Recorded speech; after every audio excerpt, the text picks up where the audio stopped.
মারা গেছেন ইরানের সাহসী নেতা আয়াতুল্লাহ আলী খামেনি, এমনটাই দাবি করেছে ইসরায়েলি প্রতিরক্ষা বাহিনী এবং গোয়েন্দা সংস্থাগুলো। বিস্ফোরক এই খবরের পালে হাওয়া দিয়েছে লন্ডন থেকে পরিচালিত সংবাদ মাধ্যম ইরান ইন্টারন্যাশনালও। তাদের দাবি, যুক্তরাষ্ট্র ও ইসরায়েলের যৌথ হামলায় প্রাণ হারিয়েছেন খামেনি। যদিও তেহরান এখনও এ বিষয়ে আনুষ্ঠানিক কোনো বিবৃতি দেয়নি। তবে ইসরায়েলি কর্মকর্তার দাবি, খামেনির দেহ ইতোমধ্যেই উদ্ধার করা হয়েছে।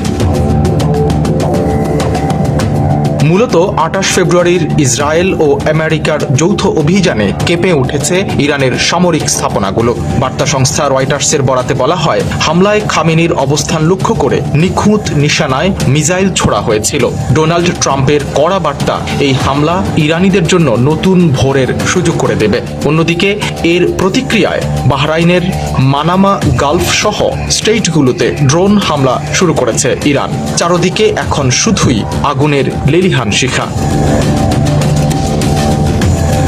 লন্ডন ভিত্তিক ইরান ইন্টারন্যাশনাল ও রয়টার্সে যখন খামেনির মৃত্যুর খবর দিচ্ছে, তখন পুরো মধ্যপ্রাচ্য জুড়ে ছড়িয়ে পড়েছে চরম আতঙ্ক।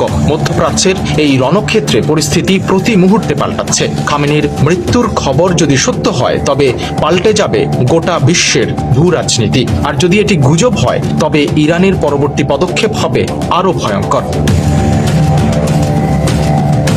সাধারণ মানুষ দলে দলে শহর ছেড়ে পালাচ্ছে। খামেনির মৃত্যু সংবাদ কি তবে ধ্রুব সত্য, নাকি এটি শত্রুপক্ষের কোনো বড় চাল? সময়ই বলে দেবে তার উত্তর।